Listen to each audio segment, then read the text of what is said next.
Hello mga kasuwer, papakita ko sa inyo kung paano natin puputulan yung pantalon at ibabalik din natin ulit sa kanyang original na tahi ng laylayan. Ayan, puputulan muna natin. Huwag po natin kalimutan maglagay ng sewing allowance na 1/2 inch.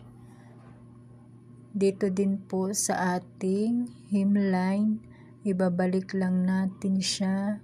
Maglalagay din tayo ng allowance na 1/2. Ayan po, tastasin po muna natin bago natin itahi doon sa laylayan. Bago po natin i-fold ulit sa dati niyang tupi. Ayan po mga kasuwer, tahiin lang muna natin.